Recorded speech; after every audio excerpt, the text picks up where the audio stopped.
Welcome back, everyone. Today we're doing a deep dive into something really, quite powerful. 8 attitudes to transform your life. And the source material you're looking at, it doesn't hold back. It calls these 8 shocking truths and suggests they can bring about pretty much instant transformation. It starts with this description that honestly feels pretty familiar. It says, most people wander through life half awake, struggling, doubting, and blindly repeating routines. They complain, blame others, secretly envy people who seem happier. That feeling of being stuck in a rut, right? Thinking there has to be something more. Oh, yeah. It's incredibly relatable, a really honest place to begin. And the mission here, as the source lays it out, is to challenge that idea that big change only comes from outside stuff like, money or luck. Right, or connections. Exactly. Yeah. Instead, it argues that real lasting transformation comes from these 8 simple attitudes. And the key part, they're supposedly within everyone's reach. Simple attitudes. Yeah. Okay. But these aren't just like fluffy motivational slogans. The source calls them weapons of survival, tools of resilience, and keys to greatness. That's pretty intense language. Weapons, tools, keys. Yeah. And the promise is huge. Master these, and you can actually rewrite your destiny. Rewrite your destiny. Okay, that's a massive claim, especially if they're just simple attitudes. I'm definitely curious to unpack these so-called shocking truths. Let's get into it. So, attitude number 1, it jumps straight into self-belief. And the line that hits you is, the biggest tragedy in life is not failure, it is self-doubt.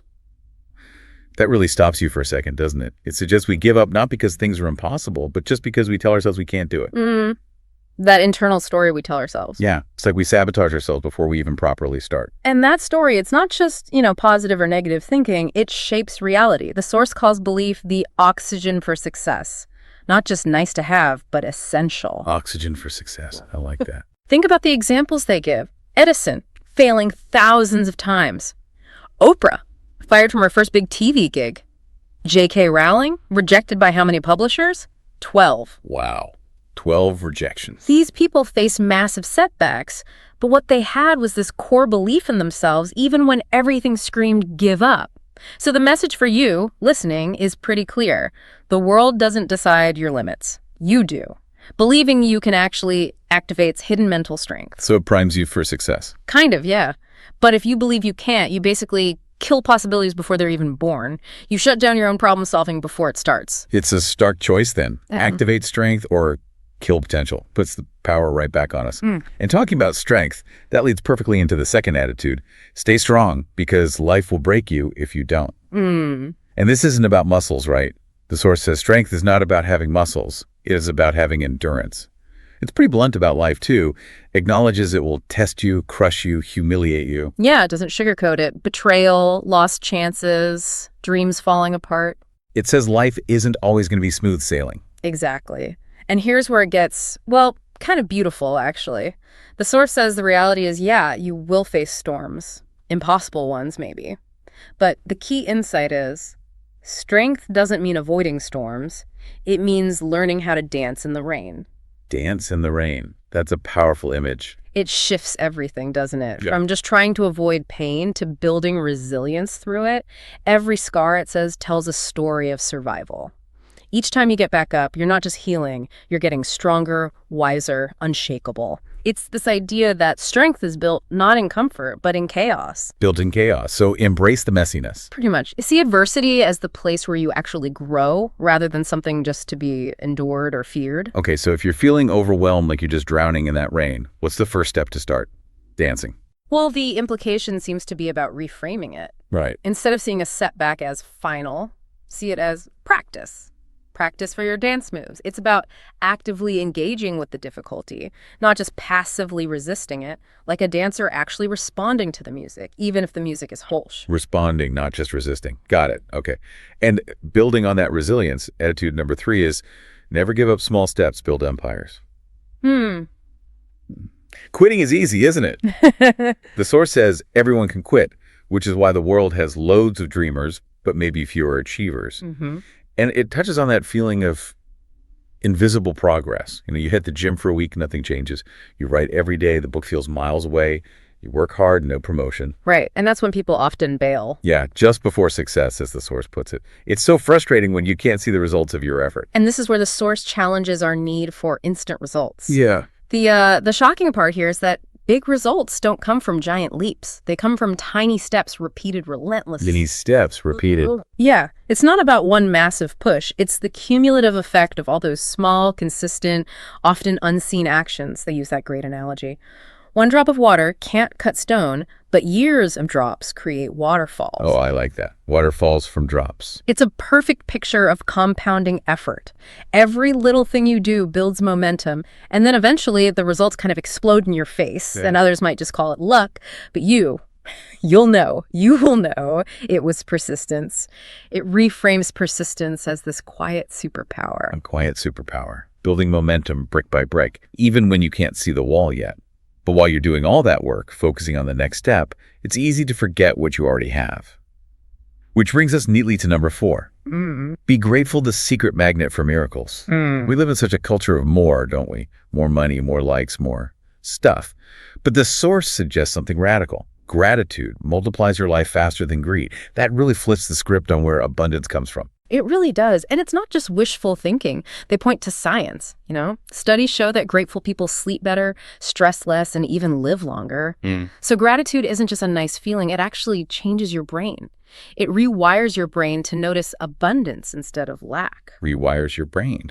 Yeah. By strengthening those positive neural pathways, it makes you more aware of opportunities, more resilient. Yeah. So when you consciously start saying thank you, even for tiny things, sunshine, water, a smile. The small stuff. Yeah.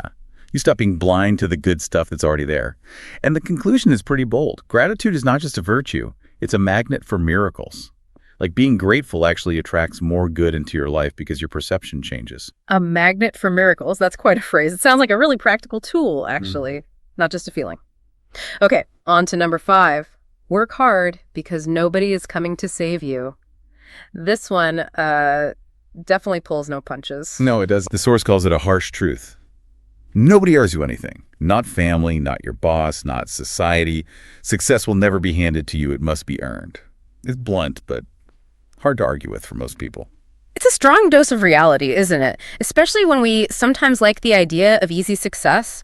Luck plays a part, sure, but the source insists luck without effort is wasted.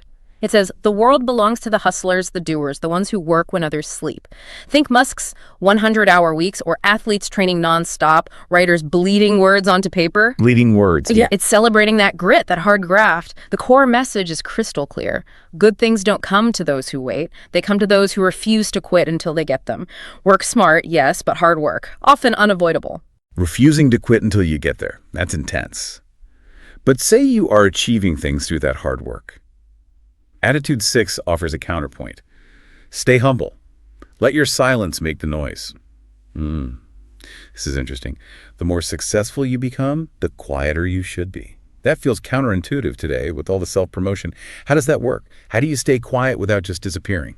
It's a really good question. The source tackles it by pointing out the danger of ego. It says, flat out, ego destroys faster than failure. Wow, faster than failure. Yeah, because arrogance blinds you, it isolates you, it makes enemies. History is full of powerful people who fell not because of outside forces, but because of arrogance. Yeah. So true greatness, it suggests, doesn't shout, it whispers. The advice is to stay humble enough to learn from anyone, even critics. Stay grounded. Remember your roots. So let the results speak. Exactly.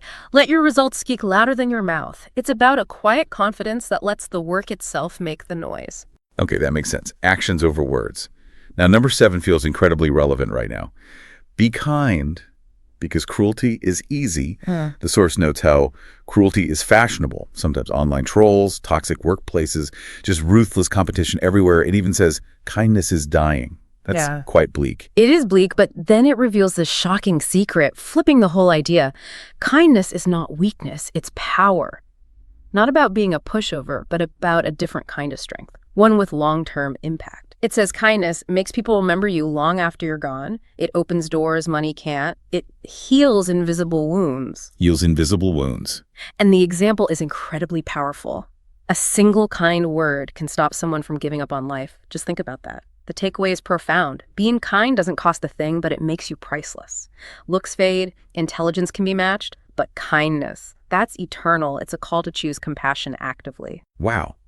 That a single word could stop someone giving up.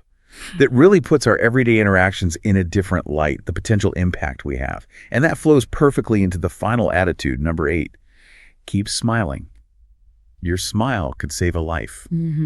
Most of us, the source says, we underestimate the power of a smile. We think it's just an expression, but it calls it medicine. It even mentions the science triggering endorphins, lowering stress, boosting immunity. So there's a real physical benefit. Yeah, but the truly shocking part, according to the source, your smile might be the reason someone else chooses to live. It's huge. It is. It claims there are countless stories of people on the edge, just ready to give up. But a simple smile, a kind gesture, it pulled them back. It just reinforces that invisible impact again, doesn't it? Your smile isn't just about how you feel. It's a light in someone else's darkness. The light in the darkness. So the encouragement is keep smiling. Not because life is perfect, obviously, but because your smile itself makes life more beautiful. For you, and potentially, profoundly, for someone else. What a simple yet profound way to finish the list. So bringing it all together. Belief, strength, persistence, gratitude, hard work, humility, kindness, and smiling. The source wraps it up by saying, when you combine these 8 attitudes, you become unstoppable. That's the ultimate promise here. Right. And crucially, it adds you become unstoppable, not because life gets easier, but because you get stronger. The change is internal. You change your capacity to deal with whatever life throws at you. You get stronger. Okay. And this leads right to the final, very direct challenge from the source. They call it the final truth. Yeah. It says, the shocking reality is most people will read this and do nothing. They will scroll, nod, and return to the same old habits. Ouch. Yeah. But a few, the rare few, will actually live these words. And those few will change their lives forever. It leaves you with this very pointed question, doesn't it, directly from the source. So the question is, are you going to just read this or are you going to live it? A powerful question indeed. Not just about consuming information, but about acting on it. Well, thank you for exploring these attitudes with us today. We really hope this deep dive gives you something to think about, maybe even something to live by. Thanks for listening.